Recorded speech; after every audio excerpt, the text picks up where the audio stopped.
Thanks for agreeing to meet with me today, Rob. It's a Oh, of pleasure, and course. that D&D background's awesome. Thank you. I need to find a I'm way trying to to get get rid of in. it now.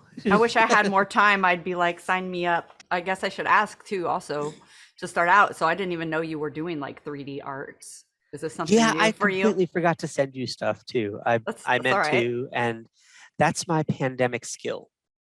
Okay. And I mean, like everybody's got pandemic skills. People are doing like sourdough bread baking and things like that. And I decided I needed to learn some kind of new art form during the pandemic. And ZBrush was always something that was interesting to me, and they had that like free demo version that they Yeah. put out, which is really, really limited, but it was amazing what you could do with that little tiny bit. So Hmm. I'm like, okay, I can kind of do something with this just following people's tutorials. Maybe I should upgrade to the full thing. And then Zombie Orpheus Entertainment, they're the people that do Journey Quest and Gamers and all sorts of video and movie things like that. I've been working with them for years, Hmm. and they were doing a Kickstarter and looking for people to do like miniatures Oh, of cool. their characters. Yeah. And they're like, hey, have you ever done anything like that? And I'm like, give me like a month and I'll figure it out. And I got a chance to do some sculpting for them for their Kickstarter campaign. That sounds so fun. I mean, that's It was definitely great. something that I want to do and learn more about too, as well. Is the 3D sculpting. I have plans eventually to maybe do like little minifigs or something, but you know, I'm right there with you.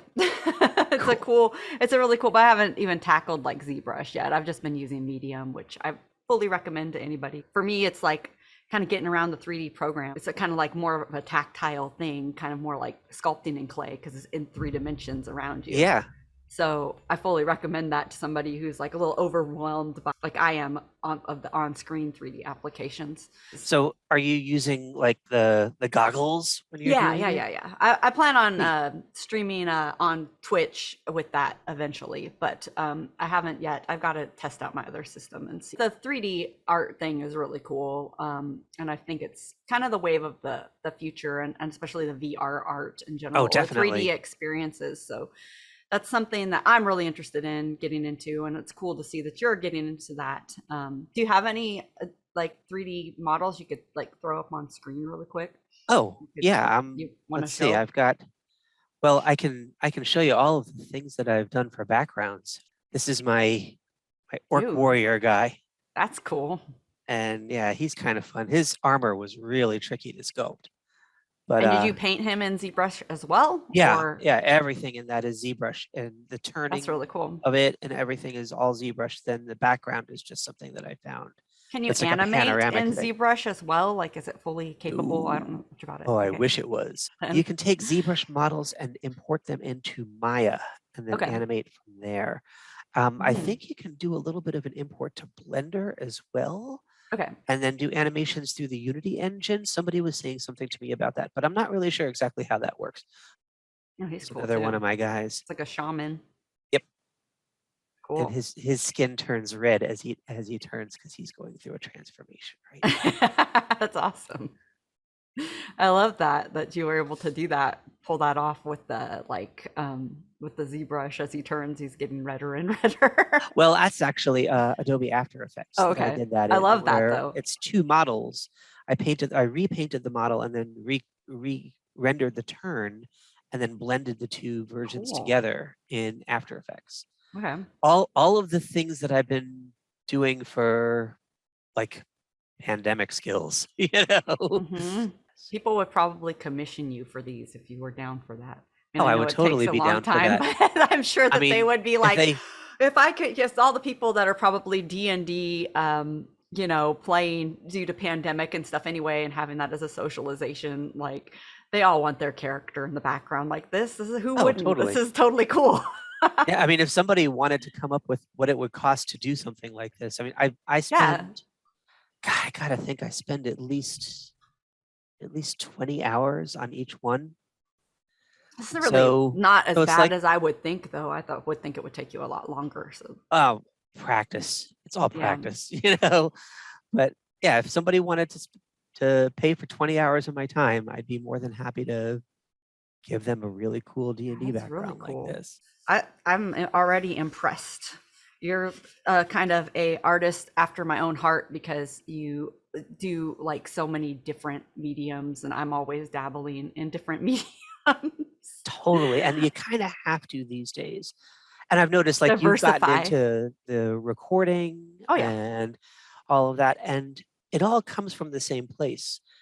Yep. Being an artist isn't being good at painting or being good at drawing. Being an artist is being good at figuring out if what you're doing is good, you know? So Words to live it's really by. just developing your eye or Mhm. developing your sense of self-criticism, self-critiquing. Once you get that ability, you apply it to whatever, you know? Yeah. So if you're going to become a, oh my, I have things coming down on me. Yeah, my Proper world has artist gotten filing so system cluttered. there. I call that the archaeological filing system. I have the same. Oh, I love it. That's actually perfect. Perfect way of putting it, because you Older could stuff's probably on the find some bottom. dinosaur bones down at the bottom of all that. But yeah, once you become a good critic of yourself, you apply that criticism to whatever you're doing, whether it's cooking or making friends or Mhm. like whatever you're doing, you can be better at it, or you can be aware of whether or not you're doing it well. And I think that's what makes a good artist, is just being able to look at yourself and saying, I don't like that. I have to Mhm. change the way I'm doing it, or I have to Mhm. fix it. And just being willing to spend the time that it takes to fix it. I agree with that. It's words of wisdom and words to live by there. And also, just taking the courage step forward to um, give yourself permission to like be creative and do that in the first place. You Totally. know, so many people don't get quite The first uh, one's always an past act of that. bravery. It really Yep. is. Why don't you just tell everybody really quick a little bit about your art in general, what sort of art you create? Yeah, what I'm known for is fantasy art. It basically falls under that umbrella. But it's very D&D feeling. Dungeons and Dragons is a huge influence on me, always has been. And I mean, that's why I'm doing 3D characters for our Dungeons and Dragons games, because Mhm. that's one of our primary things around here. And heck, Mhm. it's our socialization for the past couple of years now has all been on For Zoom sure. calling Dungeons and Dragons with That's what I people said. we I'm don't gonna have to know. come join you guys if I can get some free time. Oh, that would be fantastic. We've been playing on a system called Camp D&D Online, Mhm. just Okay. campdndonline.com. And We'll check it they out. have they have hired actors as dungeon masters, and they're very, very talented DMs that are also really good at all the character voices and things like that. And you can join a game with a bunch of people you've never met, Really cool. and just like we have a game that we play every Sunday morning at 10 a.m. Our DM is this woman from New York City who's just amazing. And we Mhm. have players in Kentucky and players in Vancouver and just all over the place that get in there and play games with us. We've never met them in real life, and we've gotten to know them really well since April, though. Thank This has goodness been a for big thing. online socialization. That's all I've got So to much, say. so much. Is D&D then, is that what originally got you into art, or were you always into I was art? I was a Spider-Man fan when I was 3. I had a huge Spider-Man poster on my wall. Mhm. My mom got me a couple of comic books from a neighborhood garage sale sort of thing. A whole bunch of people got together, and this was way back in the early days of Spider-Man. So those Mhm. comics that I got were probably in the double digits. Oh, cool. Um, Yeah. and I was 3 years old, but I couldn't believe how cool they were. And Mhm. I wanted to exist in that world, but that world didn't exist. So I had to draw it. Mhm. And so I was drawing Spider-Man and Batman. Batman, Mhm. the Adam West show was on television at the time. And I think Mhm. it was still in first run. It's because I'm old. Um, and I was drawing all that kind of stuff, just Yeah. sitting at our dining room table all day long, just with crayons, Just drawing incessantly, nonstop. You were always a drawer. constantly. Was that like your first real medium then? Was most of us as crayons, but Oh, sure. Crayons and colored pencils. I got Yeah. into colored pencils real early. I think, probably Yeah, before colored I was pencils 5 for years me old. too. Colored pencils was, and then after I discovered Prismacolors, Mhm. I've said it once and I'll say it again, like that is my door opening. My mom had a set of 8 barrel Prismacolors. Back then Yep. it was barrels. Uh-huh. And she let me play with them. And I don't know what she was thinking because I don't think they made more than 8 at the time. I think it Uh-huh. was just those very basic colors. Mm-hmm. But they changed my world, and I never have strayed from the barrels. I've had a couple of other different companies that I've gotten sets of, but I never really got into using them. I didn't like the feel of them. I don't know what it is about that media, but it's like a gateway drug or something. I recently counted. I have over 650 barrel Prismacolor or Oh, Prismacolor wow. pencils. Wow. Some of them are still the original ones my mom had. They still say barrel on them. So she must have been very proud of you and very supportive of your artistic journey, I imagine. Once I started being able to make money at it, yeah, absolutely. Yeah. When it was early on in the career, she was like, you could get into computer programming. That's good money, But like, no, mom, this is really what I'm gonna do. And So here you are, a young kid drawing Spider-Man and working with colored pencils and all that. And Mhm. then eventually you grow up and you're still like, I love drawing art. But when did it like click to you? Like, I think we all have that moment of we're like, oh wow, I can do this as a profession. I can grow up, I can be an artist. Creatively, I was all over the place. I mean, I went to Mhm. school for I understand art that. for a little while. I did not graduate from Mhm. college for art because I kind of got tired of the idea that I was buying a degree and not learning anything. Mhm. I had gone to college for engineering Okay. first because my mom really insisted that I had to get a grounding in some sort of science. Mhm. And I was like, okay, well, I'm going to pick a college that has an art program also in case I can't deal with this engineering thing. And I Mhm. really couldn't. So I transferred majors and went in there for 2 years. And the teachers were very learn on your own kind of experiences. They're like, come Mhm. to the studio sessions and draw like crazy. And then they didn't teach me anything. They just put Okay. me in a place where I was able to learn. Yeah. And I'm like, I can be able to learn on my own anywhere and not Mhm. spend, tens of thousands of dollars a year doing it. Yeah. So I don't recommend to everybody not go to art school. There's definitely good art schools for people. I just Yeah. didn't pick one. So I gave up on it. I didn't pick a good one. Um, but then I moved to Florida Mhm. and got a job at Disney World. Mhm. And I was doing support for the art staff that does live show design at Disney World. That's cool. And so I got a chance to draw some things on the side, but I was a contractor. I wasn't working directly for Disney.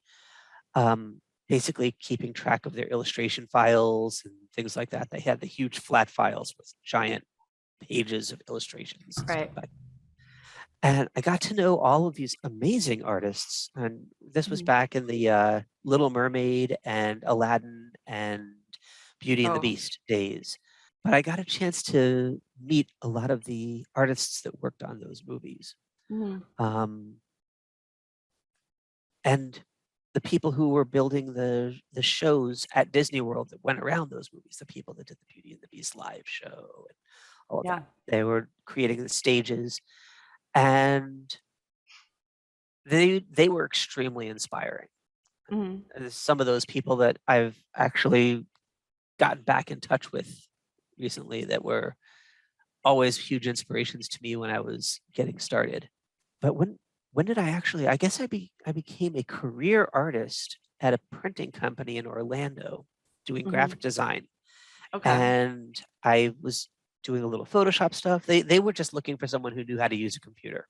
And Mhm. luckily, I did have a little bit of computer experience that first year of college. Mhm. So I was doing some Photoshop stuff and some layout things for their print people. Um, but it wasn't very fulfilling. Mhm. It wasn't what I really wanted to be doing. And there was quite a bit of downtime in that job between clients. So I would be in there drawing Dungeons and Dragons characters, things like that. Of Um, course. What and better thing to draw than Dungeons and oh, Dragons and characters? they had incredible equipment for the time period, so I could Mhm. do really nice prints. Mhm. Color printing back then was expensive, like really expensive, but I could Mhm. get it done cheap because Mhm. I was just in there with tons of ink and paper and Yep. no markup. So I was getting everything at cost. Nice. And the the company folded. It was not managed well. And so my wife at the time, we were newly married, and she was working at a pretty good job. Mhm. And she said, I'm making enough money for the both of us. Why don't you start trying to pursue the career you really want? Oh, nice. And I'm like, well, that's terrifying Yep. because it's such a hard thing to get into. Mhm. But okay, Especially I'll back give it a then, I try. think it was even harder. Oh yeah, You it know, was, we didn't have well, like all the internet that did all the the internet was brand stuff that we new. have today. I All the mean, we were social still media. on, what was it, American Online back then. Really, it was really Mhm. brand new. Mhm. So I did start a website, Mhm. and I still have that same exact website. It's upgraded a lot since then, but Mhm. same domain name, colorsmith.com. And I started just putting my stuff out there and trying to find some things. And I got found by a company that was doing the Wheel of Time trading card game. Mhm. And they asked if I could do a couple of very quick paintings for them because they had a couple of artists that weren't able to finish their contracts. Mhm. And they're like, how fast can you paint like 8 paintings for us? And like, how fast do you need them? They're Yeah. like, we really need them in a week, Mhm. but you also have to send sketches for us to approve and Right. all of that.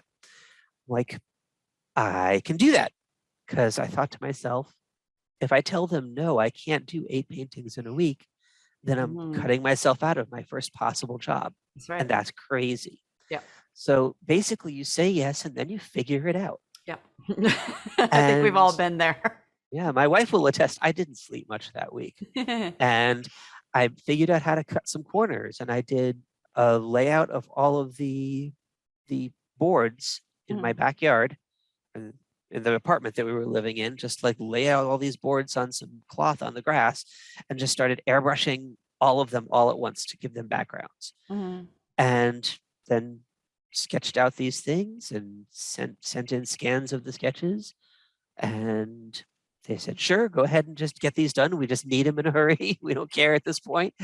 And Mhm. I did my first 8 Wow. fantasy paintings for a professional company at the Wow. time Yeah. in like 6 days. What a story. That's And they were thrilled, and they had me get back into it for their next 2 expansions. I did a total of 31 paintings for that wow. company in Yeah.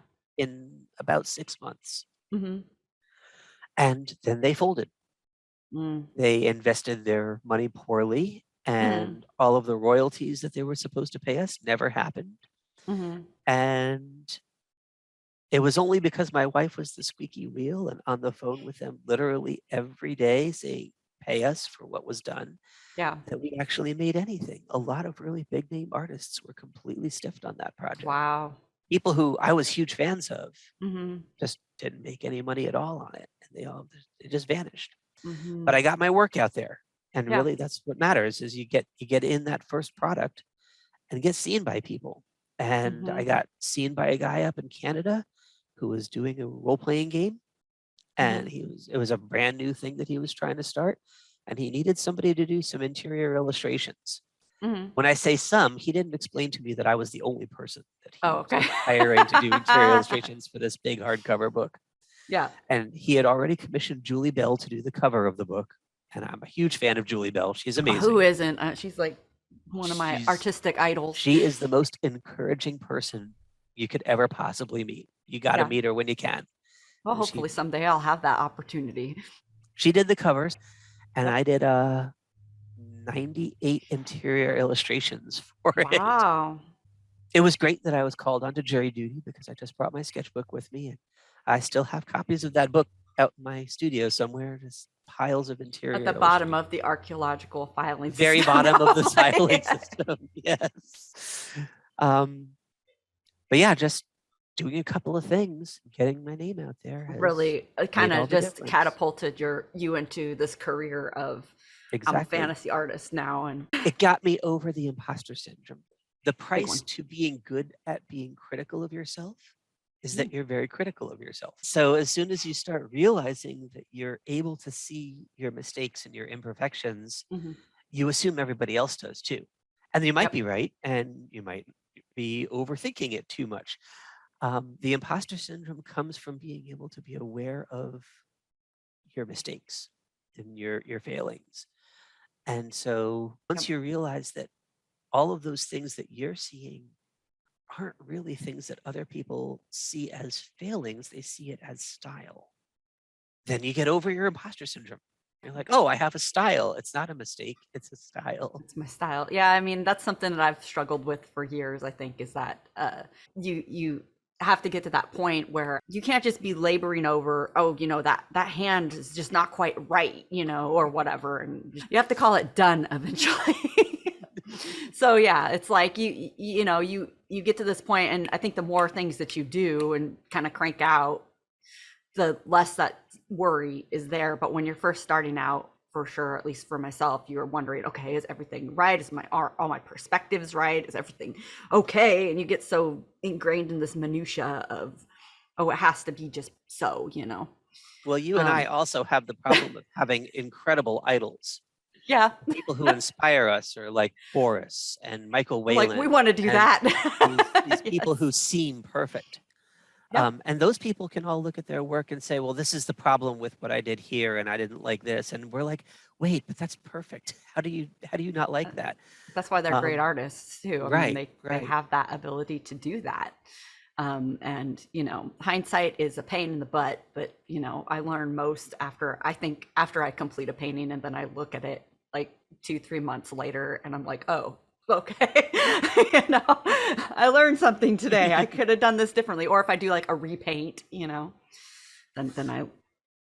it I'll tell teaches. you, one of the things that I've been doing recently that has become a real eye opener about being self critical is these art battles. Art Battle Seattle, and it's an international thing. So there's art battles all over the place. They have them in Portland, they have them in San Francisco. Yeah, there's my Yeah, painting. there's a painting. I love that Um, style you've got going on there oh, too.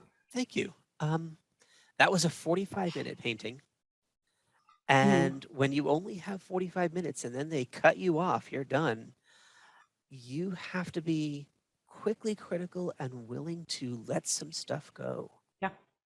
You can't be a perfectionist in 45 minutes or even less in 20 minutes when you're Yep. doing the competitions. This is not a competition piece. This Yep. is I've already won, and so I'm not competing anymore. I'm just Uh-huh. the warm-up artist at that point.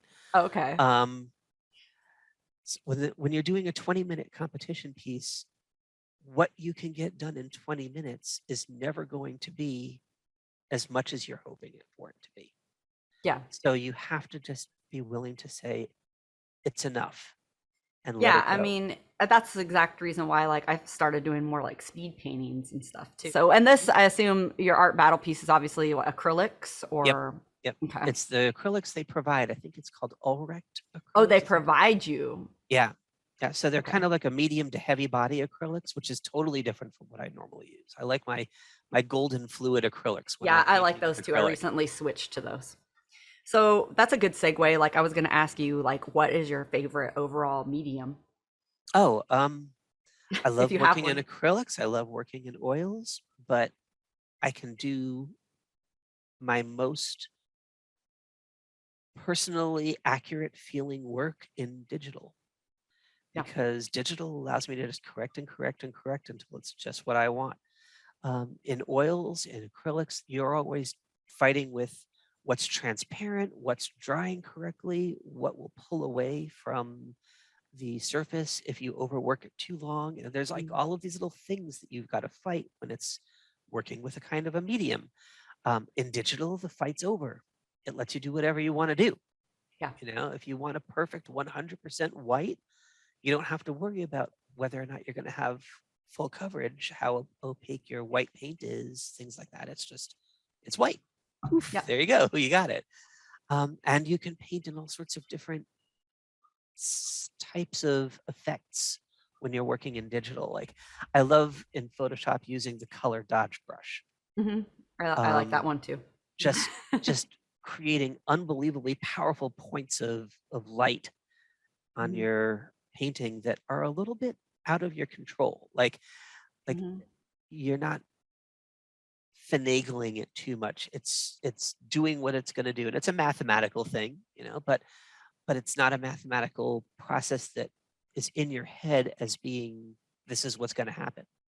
Sometimes it does things that you don't expect, and mhm. it it's just cool because it gives you a little bit of that feeling of working with real world media, but it's doing something real world media can't do. Yeah, It's like yeah. painting with light. I mean, and that's what's so I think too, it is kind of alluring. I love, me, I love color saturation. Oh yeah. So, and you're a little bit similar. You play with a lot of colors too in your work. So, I mean, the digital thing, you always have to be a little bit careful when you're printing your work after, because you can produce so much more on the screen in the screen color gamut than you can Sure. with in a print. But it's still like the color payoff, the color impact on a digital piece that you can see and get. It's just I'm like a Anything that little I paint, kid. oh definitely.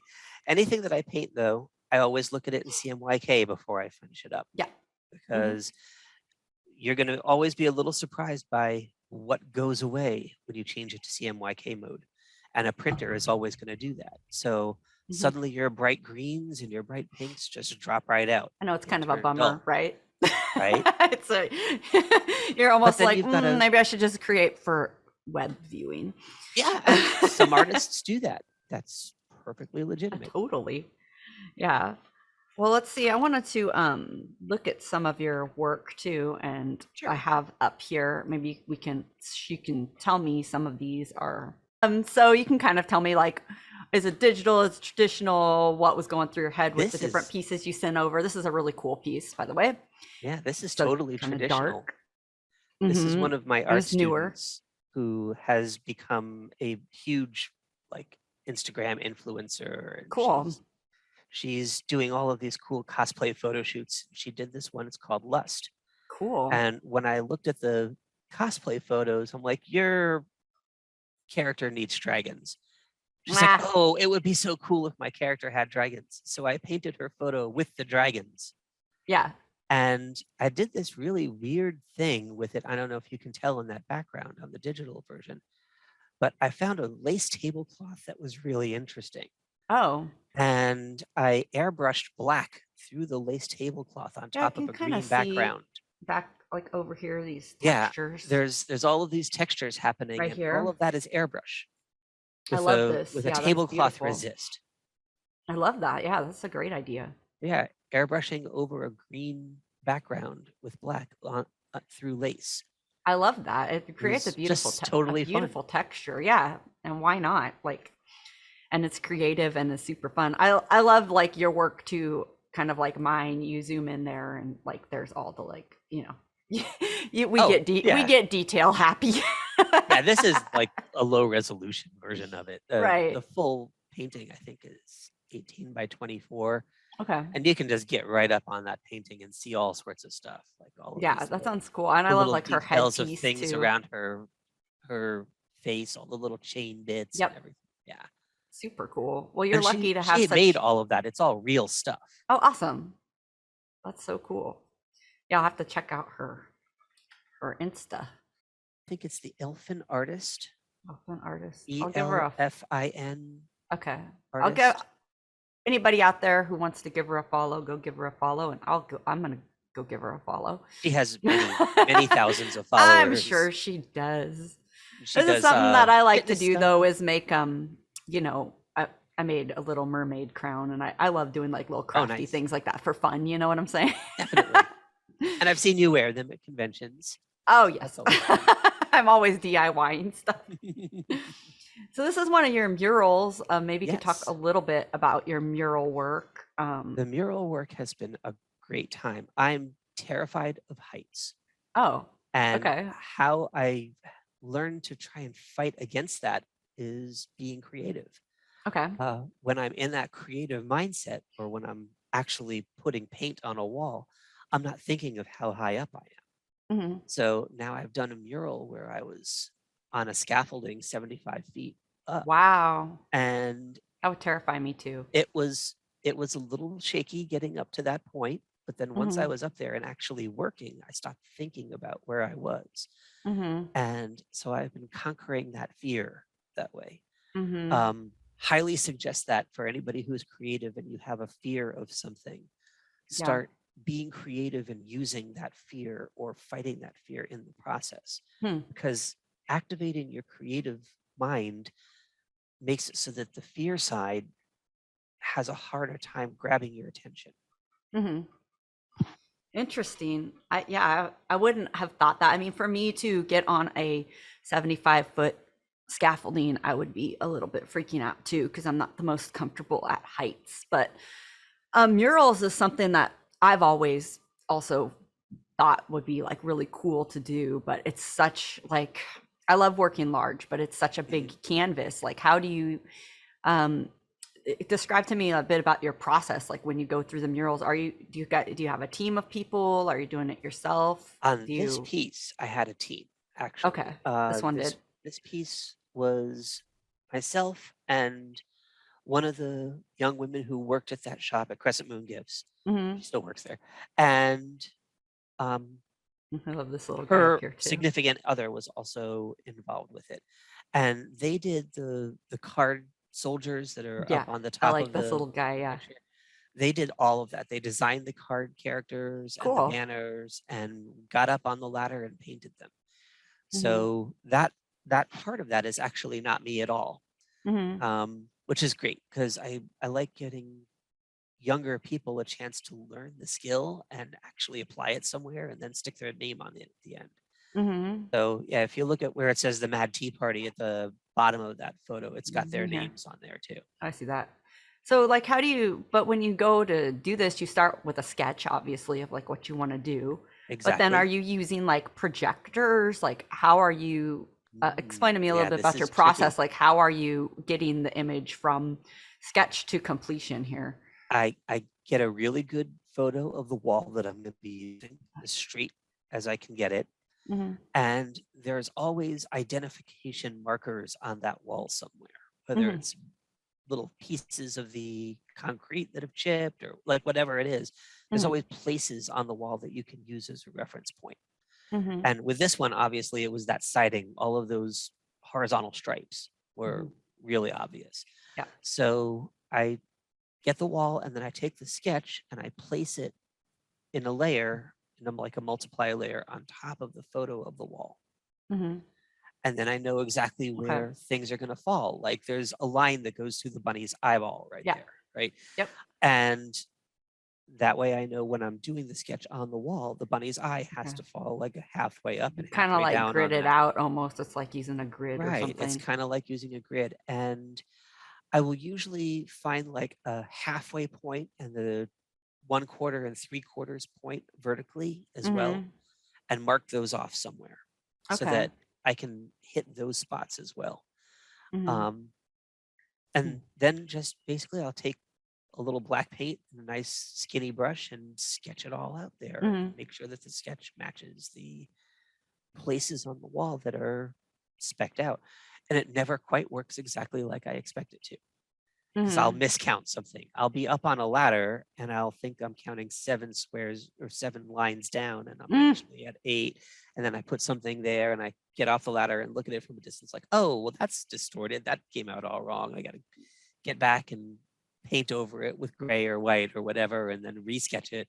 So the sketching process is probably easily 20% of the time that I'm on the Okay. mural, Yeah. because just making sure everything shows up in the right place is super important right from the beginning. If you just start throwing paint at your mural, you're you're going to have things show up in the wrong places. Yeah, for sure. So that's Yes. That's amazing though, because I think a lot of mural artists do like use projectors and stuff too. Oh yeah, But the fact that you're like you're doing this stuff like basically freehand, I mean, just based basically off your sketches and stuff, that's pretty impressive. I haven't yet tried the whole projector Gotta thing. say, Most of the time I'm painting in the summer and in mhm, bright light sunlight or that would something. be. So I'm not really sure how you would project the image that way. Mm. I guess some muralists will go out at night with their projector and Oh, project really? things on the wall and sketch it while it's dark, Hmm. so that the projected light is the only light source. Hmm. But now I'm kind of a fan of fighting with it and letting the wall make some decisions for me. Yeah. So, and are you using like acrylics on this or like house paint Yeah, or? some of it is house paint, some of Okay. it is like Lowe's Valspar Right. exterior latex. But if I Hmm. want bright colors like that blue and purple Yeah. and the reds of the chairs, things like that, Yep. I'm using something called Nova Color Okay. acrylics. And those are made in artist colors. Really So if you want cadmium red or cool. phthalo blue or For dioxazine murals purple, or yeah, they're okay. you buy them in large quantities. I think a quart of most of their colors is about, I want to say about $20, maybe a little less than $20 a quart. Yeah. And so I have a quart of about 12 of their different colors. And Okay. I've done 2 murals with them and still have piles of paint left. Cool. I may have to look into that. I have a couple walls that need even exterior walls. Like a one end of my studio needs to be repainted. So Yep. They're I was not like, ooh, it'd be cool specifically to put made a for nude murals. mermaid right here. Oh, there you go. Me and They're my not nude specifically mermaids. made for murals, but they do work for Yeah. murals really well, and the companies even says so on their website that they Hmm. show examples of people who've done murals in their paints. Very cool. So are you taking commissions for murals? Oh, always. Too. So how Yep. long was this like a It was a couple, week. only a week? It Wow. was a week. Yeah, start to finish, and that includes the whole piece up on the top Impressive. as well. And I wasn't able to paint while they were using my ladder on the top there. So That is impressive. basically, the main wall there was probably 5 days, and then they Okay. spent about 2 days on the ladder doing the card army. Super cool. I'm super impressed because like I said, murals is always something like I would always talk about, but I never quite got there.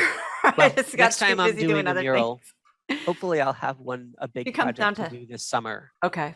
I'll show you how it works. That sounds fun. Sounds like a lot of fun. And then here we got one of your iconic dragons here. The Mars Dragons are like dragon. your signature, kind of your signature thing. They call me the dragon guy. I wonder why. When I'm doing art battles, they're like, "It's Rob Carlos, the dragon guy." Everybody knows that. He is the spirit of Mars. Mars is a little aggressive. Yeah. He's god of war. He has to be ready for battle, so he's kind of Mhm. creeping up, ready to fight. I love him. I think he's So cool. that snarly kind of facial expression. Got him on a t-shirt. Oh yeah, Where can people get your t-shirts? Zazzle makes my Zazzle. t-shirts. Okay. Yeah. So yeah, he's a little aggressive. He's really cool though. I love the colors that were used with the pink with the orange. He's pretty psychedelic. Thanks. Yeah, too. that background is actually a big, huge Hubble telescope photo. Okay. And I've taken the photo apart and put it back together in little pieces, Mhm. all my planet dragons backgrounds. So Cool. each one of them is from a different section of that enormous Hubble panorama. And I love it too, his green eyes, because I think the green color choice was really a good color choice to go with here because it really pops out, with the color theory, with all the red and everything. Mm-hmm. So, the focal point is just like right there. Well, it's the 3-part I love that. color, the Yep. green, orange, and Yep. purple. So it's I like know. all of I your- love the tertiary colors. Yep. They're some of my favorites, but the me green too. is just a great, good choice. So with this kind of a thing, like how long do you spend on an illustration like this? Is this a digital piece? It started as a pencil drawing and Okay. then scanned the pencil drawing and painted over it digitally. Okay. So you can still see some of the pencil drawing Yep. in like the crater, that big crater scar on the Martian. surface. Yeah. There's still like little pencil bits that are transparent coming through all of that. Yeah. And all of his scales and everything have a little bit of the pencil You stuff see some that comes pencil through. shading over here on the side, Mhm. which is really nice to kind of leave some of the sketchiness. This was a series I did where I was getting them done at about 4 or 5 days each, a little less than a week on each piece. And it was a company that I was doing licensing for called Add an Accent. They were wanting to put out a series of like Christmas ornament type things. Mhm. And they're like, what could you make us that's got Christmas ornament-y sort of feel? I'm like, well, Christmas ornaments are usually round. Yeah, And so why don't we make that's a them the cool idea. planets? And then we'll put a dragon on each planet and we'll make the dragons have the personality of the planets. I love And that. they thought it was great. And they Yeah. got Mars done and they got the Earth dragon done. And then they folded. Oh, It never fails. I'm always finding the companies that are on their way out yeah. and looking for You somebody should to just do get your them a own really ornaments product. unless they have it in a contract that you can't do it, even though they Oh no, close. I could definitely do You it. should totally do that yourself had- and just get yourself, silicone molding stuff. Oh. Get a 3D resin printer and Mhm. just print them things up and inject I got my them. 3D resin printer hanging out right over here. Get out the ZBrush. Get Go out at it. ZBrush. I've started working Limited on the Earth edition Dragon ornaments. in ZBrush already. Would be cool. Now these ones are really cool too. I love your zombie princesses. I mean, who doesn't? And who doesn't love Princess Jasmine anyway? But this is Having like worked at evil, Disney for as demented. long as I did,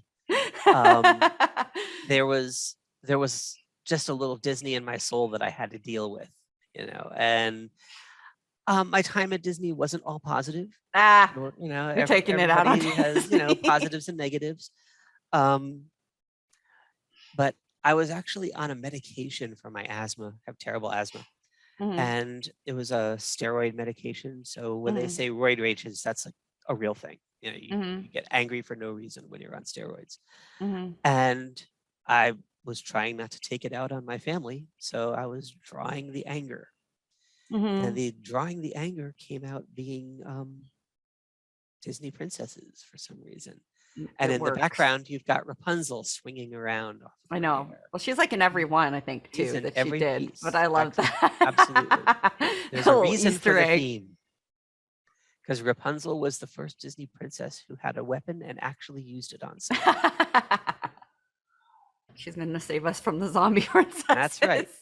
Frying pans are perfectly good weapons in the zombie apocalypse. And I love her. She's cool. You can see in the crack in the window there, Rapunzel is sneaking up on her. Oh, I see over here. You see her there? The little Yep. frying pan hanging Yep. over the I edge see of her. the window rail. Little Easter egg. Yep. Oh, wow. You can really zoom in on that one. And You can, yeah. It becomes very clear. But yeah, I have a friend we'll who's put the working story, on the but- novelization of this. And he's like, oh, there's a story happening here. I'm going to have to write it. And I'm like, of course you're going to have to write it. It's been in development for, I want to say, about 3 years now. Yeah. And he's just about gotten it ready to polish up and get it printed. He's told me how it ends and it's just beautiful. Cool. And I was practically in tears. I was like, oh, we have to get this on the shelves as soon as possible. And here's the mermaid one. She's so cool. This was the first one. Yep. Yeah. And there's a reason why Rapunzel doesn't have the long blonde hair in this photo. Oh, why is that? It's in the book. There's part of the story. Okay. But this is right after No she spoilers. cut her hair off. Yeah. And she's there at the ocean. And because of a connection to the ocean, she gets her blonde hair back. Yeah. Okay. I just love this one though, because you know me, I love mermaids. And Oh, yeah, Ariel is absolutely. cool. And I love how you incorporated the seagull is actually like eating her. You cannot Crab is trust a down there. seagull. No, you cannot trust the seagulls. I love that. You got all the elements in there. She's just really cool. I mean, I think out of the series, well, Jasmine I really like too, but this is one of my favorites for sure. Jasmine's definitely the most aggressive one. Yeah. But this is how it started.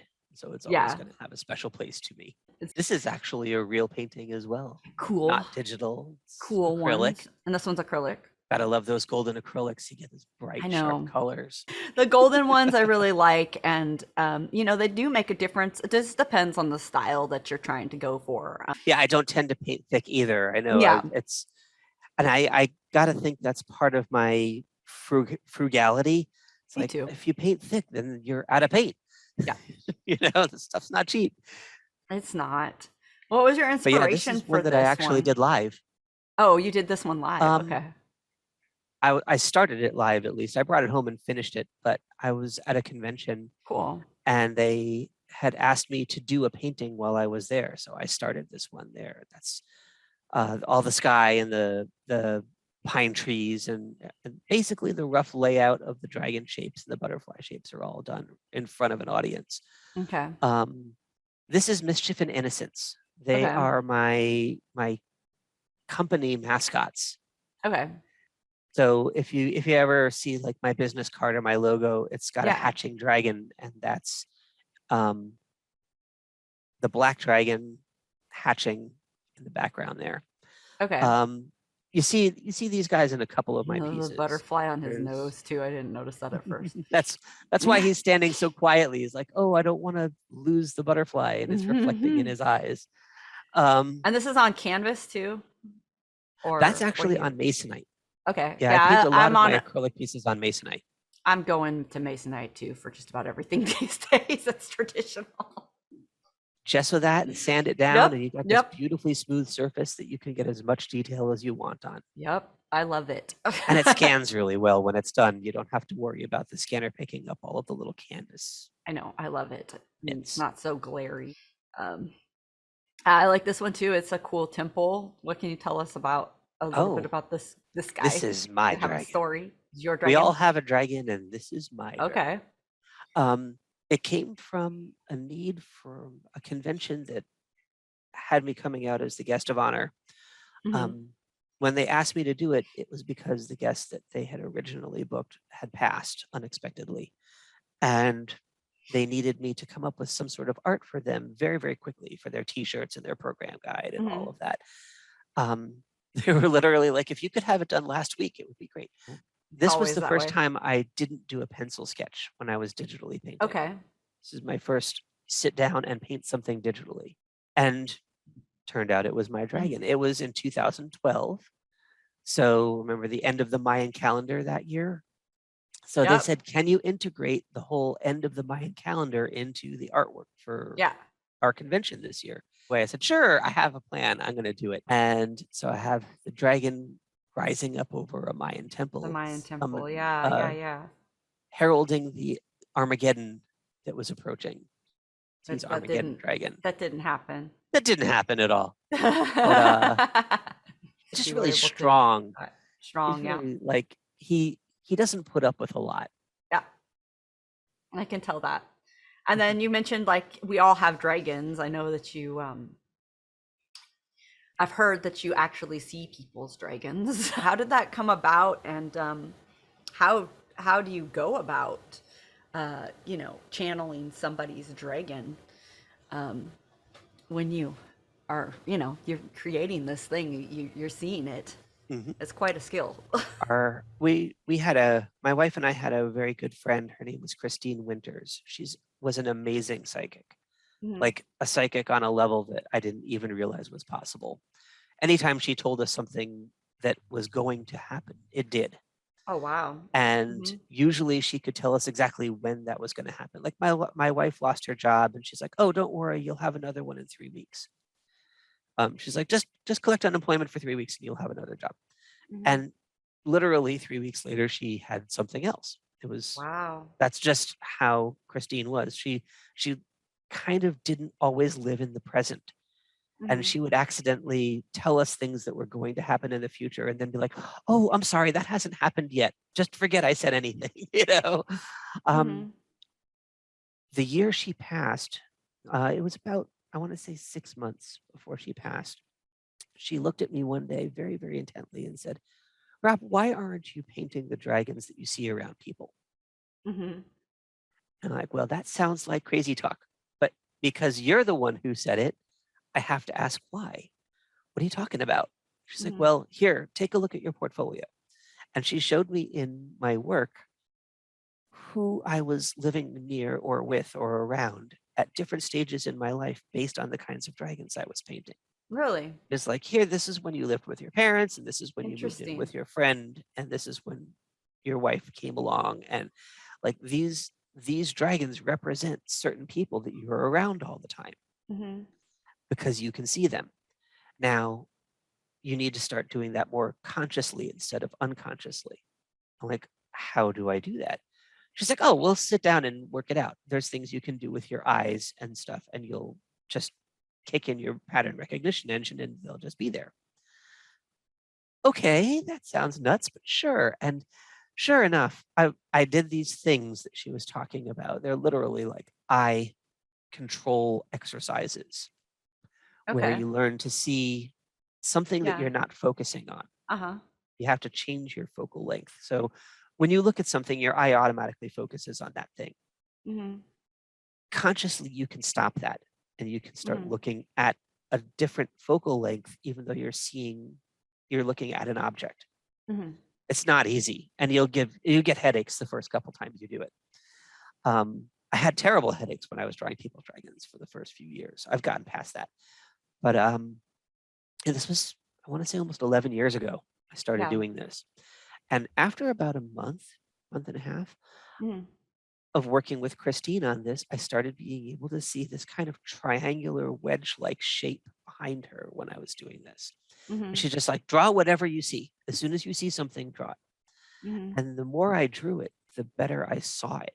And then Oh. I was drawing a dragon's head. She's like, yeah, that's my dragon. And she knew her dragon. She knew what her dragon looked like. Uh-huh. And she's like, that's my dragon that you're seeing when you look at me. Uh-huh. It's like, now see how much more of it you can see. And it took probably 6 months before I could see a full dragon's body.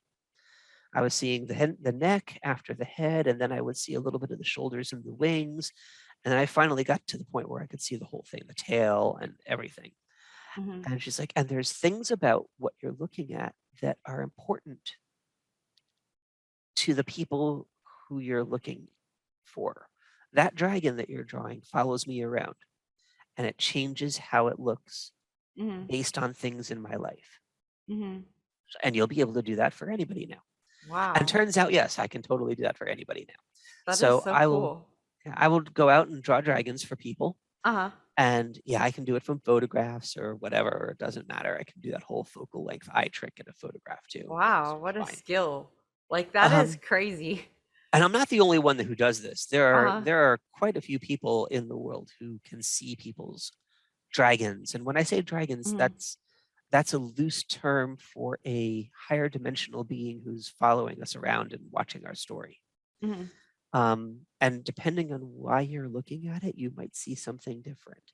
Like Hmm. if you are looking for a connection to nature and you're looking at this person or Hmm. even at yourself in a mirror, you might see an animal come Hmm. up. And some people would call that a totem or an animal spirit or Right. whatever. And it's the same being Okay. representing itself to you in a different way for a different purpose. Yeah.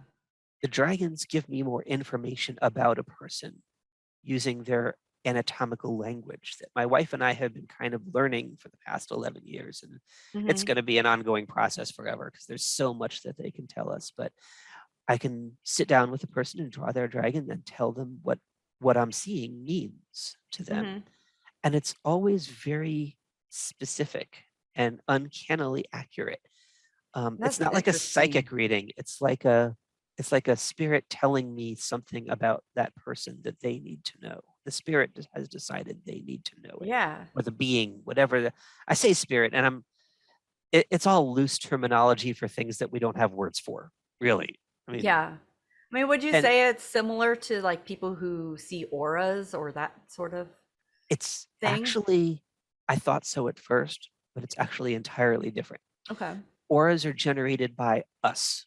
Yeah. The physical body creates an aura of sorts. I mean, you want proof, that's why your cell phone works. Yeah. You know, when you're touching the screen on your cell phone, it has something to do with that electrical like Hmm.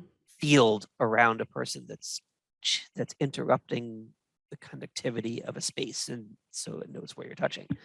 Um, there's a lot more science than I really understand, but it has something to do with that. The dragon spirit things are not connected to ourselves. Okay. They are separate entities watching us. Mhm. Kind of like we would watch a TV show and we're looking at a two-dimensional surface that's giving you a feeling of 3 dimensions over a period of time, which is 4 dimensions. They are a 5th dimensional thing, or maybe even more, looking at a 4-dimensional screen of us. They're watching our story the way that we would watch like a reality TV show or something Okay. like that. And just like a fan of a football team would wear the jerseys and the hats that have the football team on it, Mm. they wear things about us that they're a fan of Okay. on their anatomy. At least when they're showing themselves to me, they do, so that I Mhm. can represent that and then explain it to the person that I'm drawing for. Mhm. Yeah, It that's gets really complicated. I mean, that's it's that's really crazy. complicated. Like, but what a skill. Thank you for taking a few minutes to explain that because I Sure. was just super curious about all of that. I mean, not every artist I talk to has an ability like that to to do There that. are others who do. There's, I mean, therapists that work for the VA. I've told Uh-huh. down in Southern California, draw the dragons for people who have PTSD that are Hmm. veterans to help figure out what their triggers are and how to manage them. Really? So, like, this is actually a thing that isn't entirely unknown. There are other people who do it for other reasons. Every artist is maybe not necessarily willing, but will know somebody who is Hmm. to give a person a boost. And if you're an artist that isn't willing to give a person a boost, then who gave you your boost? Because Yeah. somebody did. Yeah. Somebody did somewhere. And I mean, you got to pay it forward, you know? Yeah. That's the only way this whole thing continues, or we're not going to have It's artists, important. you Yeah, know? it's important for the creative thing. So I think that's sound advice. yeah, I think my best advice is go to conventions or go to galleries or go to um, art battle. Go to That art art battle does battle sound in whatever cool. area you're in. There's one in Tacoma, there's one in Hmm. Seattle, there's one in Vancouver, Portland, San Francisco, New York City, Boston. They're all over the place, and they're international. I think the finals of art battle are happening in Tokyo. Oh, I mean, wow. I would love to go and do an art battle in Do they Tokyo. take the people from various cities, like who, I mean, it's art battles, so I'm assuming there's like a winner or somebody who Yep, comes out on top. yep. So then does the person who's from LA battle the person from New York? And Yep, then do they have a world championship? absolutely. All of those things happen, Cool. and what I'm told is I won the Seattle event, Hmm. so now I'll be in the Seattle finals, which I think happen in Awesome. May or no March. I think it's March. So if I win the Seattle finals, which is just a crazy concept because I've seen some of the competition and geez, this is so good. And if I win that, then I go to the regional finals, which I'm not sure exactly where they happen, but I guess it's the whole Pacific Northwest or something. Cool. And whoever wins that goes to the nationals, which I believe happens in Wichita Falls, Wow. Texas. Awesome. And whoever wins there goes to the international one where they're going to be competing against people from London Oh my gosh. and That's some and tough competition when you get to that level. yeah. So the Tokyo show will be a huge event, and everyone from each country, I guess there's 12 countries that are doing this, will paint against each other for the Cool. global title. It is a On the little bit like same Art vein. Olympics. Yeah. Art Olympics. Sounds cool. I'll have to look into that myself, although I don't know that I'm up for competing in art battle, but Oh, you could probably do sounds it. sounds The fun. hardest I part would do it about for it, fun. definitely. And some of the people who are competing just really do it for fun. I've talked to a bunch of the competitors, and a few of them just like to get out and paint in front of people every once in a while. It's like their social outlet. Yeah. So they're not really competing to win, although I don't think anybody would mind winning, but they're Mhm. competing to paint. Here's you working on the art battle. I pulled that Yeah, off that of was my winning your art battle Facebook this painting. morning. Getting that done in 20 minutes was so stressful. That's I amazing was though that you did so that in 20 exhausted minutes. And afterwards. honestly, like I love this style, this like new quickie style of yours. Like I think it's great. Like I think, it's something freeing about it. It's very expressive. It was exactly that. There's such an energy to it. And Yeah. I mean, what you don't realize looking at this is there's a DJ doing things in the background. There's all of Hmm. these people walking around in circles behind me as I'm working. Hmm. So there's this energy in the room that they create during these events that Yeah. is, it sort of suffuses your work. Yeah. You'd be amazed how different it is to paint in an environment like this compared to painting in your studio. When you're in your studio, there's you and maybe one other person, but often not. Yeah. And here there was, I got to think over 100, maybe 150 people in the room Wow. walking around while I'm painting. And there was loud music and the DJ was really good. Mhm. And there's an announcer calling out how long we have left to work. So there's a little bit of stress involved when he's like, "Yeah, you've got 3 minutes left. You better hurry up." You're like, really? Oh, okay. What do But I it's do? amazing what you What can do I get do? done in 3 minutes, Mhm. really, when you start doing those kinds of things. That's true. What are your main artistic influences? I know you like Oh, Julie Bell and depends on the era. I mean, when I first started, it was Michael Whalen, yeah, Boris Vallejo. I mean, those two were a big part of it. Frank Frazetta. Um, Frazetta's like God. yeah, my aunt got me 4 Frank Frazetta books when I was about 16, and I just Mhm. soaked those up. And when I was in high school art classes, they always wanted us to bring ideas in to do duplications, basically, Mhm. just like copies of masterworks. Mhm. And so I'd bring in Frank Frazetta stuff and paint those things in my art classes in high Cool. school, and just couldn't get enough of him. But then, those things have moved on to or started to include other people. I mean, I'm still a huge Waylon fan. I mean, Yeah, Michael's always going to be he's great. incredibly inspiring. But now, Mhm. like Todd Lockwood is a huge inspiration to Yeah, me, he's great. He's one and of mine. he's he's just the best person. Todd and I have become good friends over the years, Awesome. and so, I mean, become friends with your idols. Holy cow! I can't begin to tell you how much more invigorating it is to get to know these people and have them see your stuff. You know, Larry Elmore, big Mhm. influence. A lot of the D&D artists, Keith Yeah. Parkinson, Clyde Yep. Caldwell, Fred Fields, all of those guys were huge influences. Um, but now I'm influence. Stephanie Law, huge Mhm. influence. I love Stephanie's work. Her Yeah. her ability to capture like realistic whimsy Yeah. just blows my mind. Beautiful Um, stuff. Her stuff is beautiful. and unbelievable craftsmanship Yep. on everything she does, and like all the little gold leafing details that she'll put Mhm. onto her watercolors and stuff. It's A like, lot of care. yeah, yes, Yeah. exactly. Um, I aspire to have that level of patience that she has. She's got to have It's hard. incredible patience. Annie Steg Gerard, Mhm. huge Mhm. influence, and I got to see her at her first ever art show at Dragon Oh, Con, and we became friends cool. there. Um, a long time ago. I gotta say, it's been 10 years, 12 years since she was Mhm. at Dragon Con, and nobody knew who she was, and she was very nervous. We're like, please look at what you're doing. Stop being nervous. Yeah. It's so great.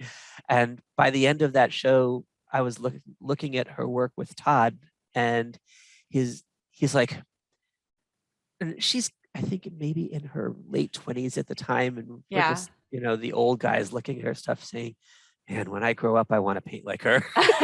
Both of us were in that same mindset. um so yeah, there's all sorts of Yeah. people out there now that have become inspirations that are so much younger than I am, but are so incredibly talented and For sure. proficient, skilled at what they're doing. Yeah, it's a beautiful time to be an artist for sure. Mhm. It's I think like I look at my Insta feed and my Facebook and stuff, and it's just I get to see all these beautiful pictures all the time, and Mhm. better than ever. I think it's easier. No longer do we have to pound pavement or anything really to get our work seen. It's all digital through email or whatever. But now we're But fighting for views and we're fighting just for fighting for likes and all views. of that But I mean, stuff. at the same time, it's like it's kind of a good thing because there's so much great art and music and stuff out there because it's no longer under the thumb of like, the producer or, so such and Corporation that's such publishing it. publishing, anybody Yep. can publish a book or a book of illustrations or something Or a YouTube video. or a YouTube video or whatever. Yep. Showing their, and I'm constantly amazed at the people on YouTube. What is the hardest project you've ever worked on? I'm curious Oh, about that. hardest project, hardest Yeah, painting, the hardest hardest project. painting, artistic project, whatever, that you found the most challenging. Along those lines, what do you find the most difficult thing, like whether it be anatomically or subject matter wise, to paint? Oh, well, I mean, like everybody else, hands and feet are the hardest thing, Yeah, well, but at the same time, when you get it right, everybody loves it. yeah. It's like almost a guarantee that if you do good hands and feet on a character, there's going to be an immediate success for that character. Stylizing your hands and feet really well can also be very successful. So that's what every artist has. The hardest piece I ever did, I think I sent it to you. It's called Ravens in the Library, because the perspective on it was something much more complex than I had ever It attempted. had that kind of radial go. perspective thing going on. And I did Yeah. fooled around with that a little bit too once, and it was challenging, but I learned a lot. Exactly. It's like now I know I can actually do that. I had to question whether or not I'd be able to. But yeah, it's that 3-point perspective from a bird's eye, or a worm's eye view, Worm's eye view, from birds. So yeah, it was birds on the ground, and getting round things to fit a 3-point grid. Yep. And it was all done in pencil on Yeah. on a piece of 11 by 14 Bristol, but I had pins on a desk that was much, much larger than the page. Mm-hmm. 1 pin above and 2 to the bottom on each side with strings. Mm-hmm. And I was using that whole string technique to figure out where your lines go. And Yep. it would have been impossible for me to do that in pencil without that string technique. And now, of course, you can just get a perspective grid in Photoshop and lay it on there and just follow it. But gotta love Photoshop. I kind of am glad that I did it the hard way first. So now when I'm looking at the Photoshop perspective grids, it isn't nearly as confusing as it could be, because now I know this surface would go this way, that surface would go that way, and it's a little easier.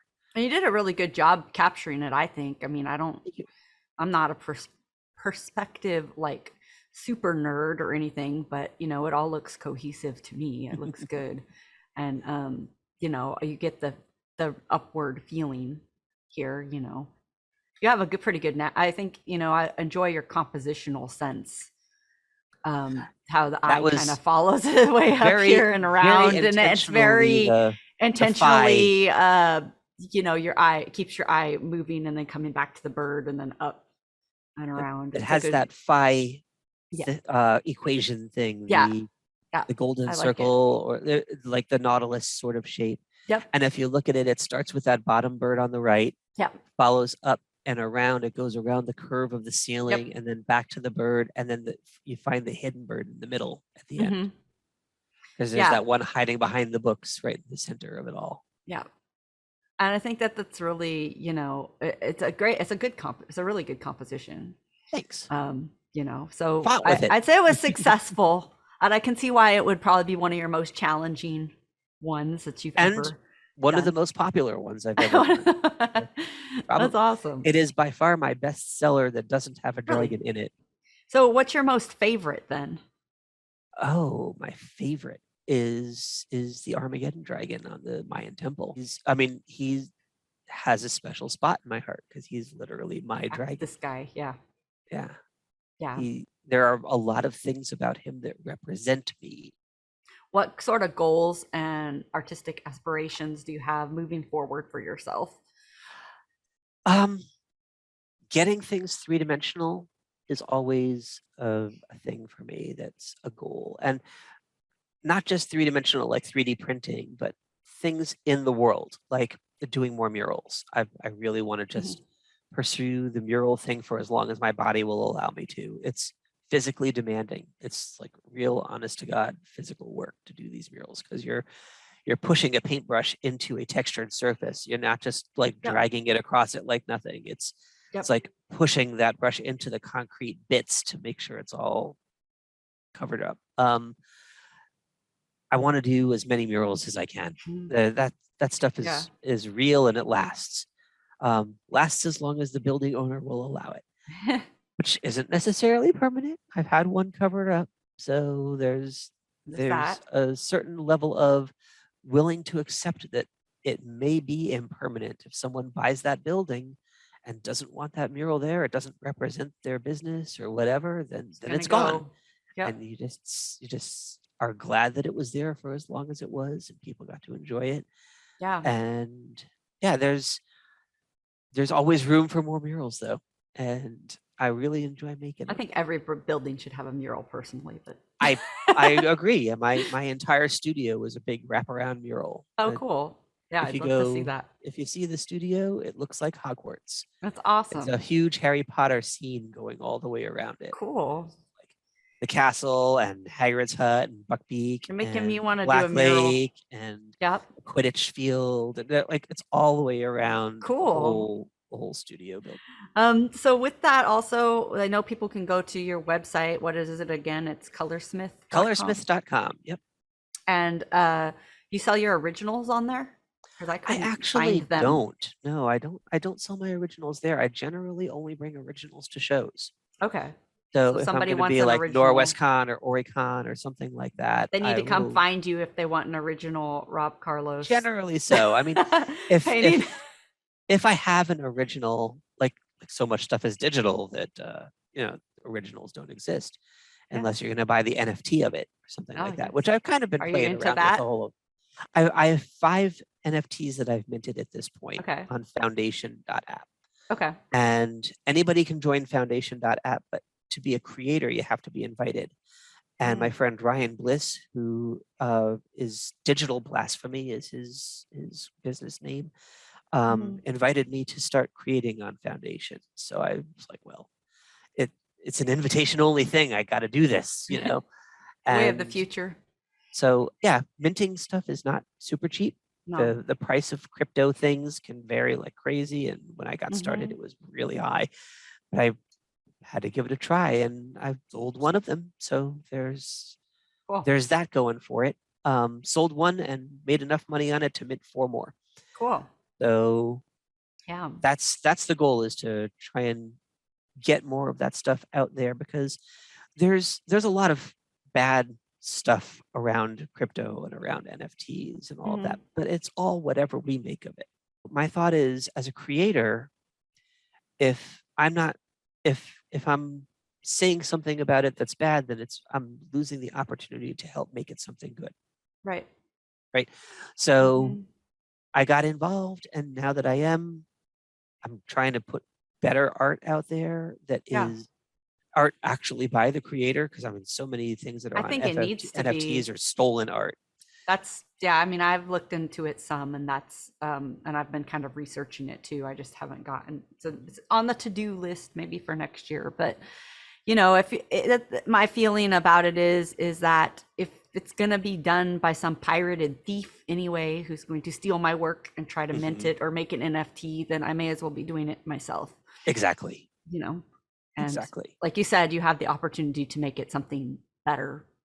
And there, I think, there's kind of garbagey NFTs and stuff out there, but then there's, people who are real creative people putting out quality Right. Like things. like my friend did in Digital Blasphemy, he puts out Yep. unbelievable renders of Wow. landscapes and fantasy Hmm. things like that are like, he's a 3D artist, Hmm. but he's got such a great eye for design, and his stuff goes crazy on Foundation. He's become very, very successful on Foundation as a seller.